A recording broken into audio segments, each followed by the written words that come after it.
Hey guys, how's it going? Hope everybody's doing all right. Try to ignore the camera. I got it sitting on a bird feeder hanging from a little pole. So, today's Friday, November 10th. It's time for a Top 5 Friday. November 10th just happens to be the United States Marine Corps' birthday. 242 years since they came into existence. And I thought I would do a special Top 5 Friday in honor of that. So, with no further ado, these are going to be the top 5 battles that have defined what the Marine Corps is. My eyeglasses are going to fog up. Alright, so these aren't necessarily the biggest, well, they probably are, but they're not all inclusive, I'll put it that way, because you can't condense it down to just 5 battles. But these are 5 extremely important ones that really defined who and what the Marine Corps is and how they operate. So number 1, I have a couple of notes here because I can't remember all the dates and stuff. It was 1918, Belleau Wood in France. It was just outside of Paris. They were surrounded. Let's see, who was it? The 4th Marine Brigade were pretty much surrounded by the German army. They had machine gun emplacements all around them. The Marines were they were down to very few grenades. They had no flares left. They just had bullets and bayonets and guts. And if they had just sat there and rode out the siege, it would have been like a lot of other battles in World War I, this long, drawn out, probably who knows how long. But anyway, they said, nope, let's go. So they mounted up their bayonets and charged the Germans, and charged the machine gun emplacements. And they pretty much wiped the Germans out, just with sheer intestinal fortitude. Germans did counterattack, but the riflemen of the Marine Corps, cut them down in pretty short order, and decimated the Germans. Took 20 days for this battle to be over with. And the Germans, the ones that were captured that survived the battle, gave the Marines a name. I have to read that. Tuffelhunden, Devil Dogs. So that's where they got that name. In 1945, in the Pacific, Iwo Jima, this little island, a little volcanic island, was covered up with Japanese. I can't remember the exact number. It was over, I want to say it was between 20 and 30,000, somewhere like that. When we invaded the beaches, it took 36 days that we shelled that place. We bombed it. We did everything we could to root them out, but they had dug all those tunnels in the volcanic rock and were just unfazed by the opening salvos of that battle. Marines went in there. It took them over a month, but they finally cleared that island. And that's probably one of the most iconic battles of the U.S. Marines. That's where the famous picture of the planting of the flag on Mount Suribachi came from. You guys know that. Let's see, what's after that? 1950, North Korea, the Chosin Reservoir.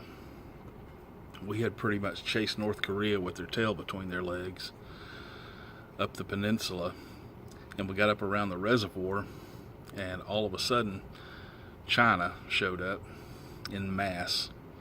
They outnumbered the Marines 8 to 1. 8 to 1. Had them surrounded for the most part. Worst weather in 50 years. It was 40 below zero. Everything was frozen. Planes couldn't fly in. Supply drops, medical flights, bombs, nothing. They were just there on their own. And they fought and fought and fought and beat their way out of there. It was a fighting retreat is what it was. Fighting in the opposite direction. But finally beat them and got out of there. And they ended up pretty much wiping out about 10 Chinese divisions in that battle. There's something to be said for that. I don't care who you're fighting, you wipe out 10 divisions. 1968 in Vietnam, the Tet Offensive was supposed to be a ceasefire during the Tet holiday, and North Vietnamese and the Viet Cong said, yeah, this is a good opportunity for us. So they waged these large-scale attacks against pretty much every major city, every major outpost across South Vietnam. Did a lot of damage, but they ultimately lost way more than they gained. The only thing they won was the battle for PR. But there was one battle during that in a little city called Hue, H-U-E, Hue. And it was this old capital city. It was like a citadel, and like ancient buildings and stuff like that, along with some modern stuff as well. But they had a bunch of, castle-like complexes and things like that. The Marines went in there after the battle had started. There were a bunch of ARVN troops, South Vietnamese troops. There were a bunch of Army troops, and a bunch of fighting had taken place. And the Marines came in kind of towards the end of that to try to mop everything up and actually take the city. I think there were 3 brigades, or I didn't write it down. I don't remember the exact number. 3 brigades, I believe, of Marines that went in there, and they fought house to house. It took them, I think that one was 33 days. Did I write that down? Yeah, 33 days. It took them forever to go through their house to house fighting. Ended up losing, a significant number of troops. Not over 100, but, a significant number of troops. The North Vietnamese lost, estimates range anywhere from a little over 1,000 to a little over 5,000, so we'll probably never know. There were about 6,000 civilians lost in that battle, because after the battle, the North Vietnamese had captured or killed a bunch of civilians, and those they captured, they pretty much executed after the battle. So it decimated that city, just completely wiped it out. But it was a horrific battle.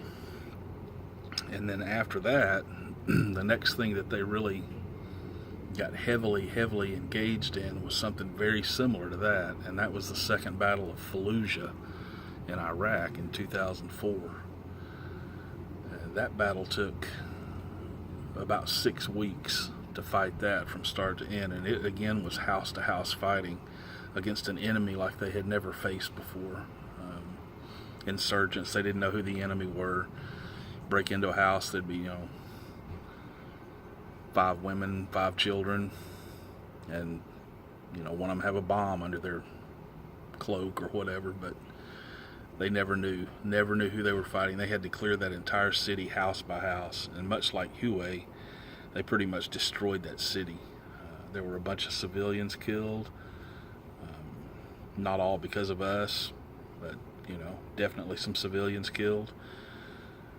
And it was just a horrific battle. It was the second time they had fought in that city. The first one was when the Iraqis had captured and executed those 4 security guards from the Blackwater firm, and we went in there to try to deal with that. But this second battle was the actual, it hit the fan kind of battle. And that battle, they learned so many things in that battle about how to fight that kind of a war, that a paper was written. And I don't remember the title. It was a big, long title, but it was basically, things we learned about fighting house to house in Fallujah. And it's become the standard for guerrilla warfare in cities. It's kind of, that's kind of how you do it now. Things that they learned from that battle. But anyway, that's my ode to the Marine Corps. Happy birthday to any Marines that might be watching this. We certainly appreciate your service and all you've done for our freedoms over the years from 1775 until now. You played a huge part in the liberties that we enjoy, a huge part in the freedoms that this country has. a huge part in the freedom of the rest of the world and doing away with some really horrible folks out there.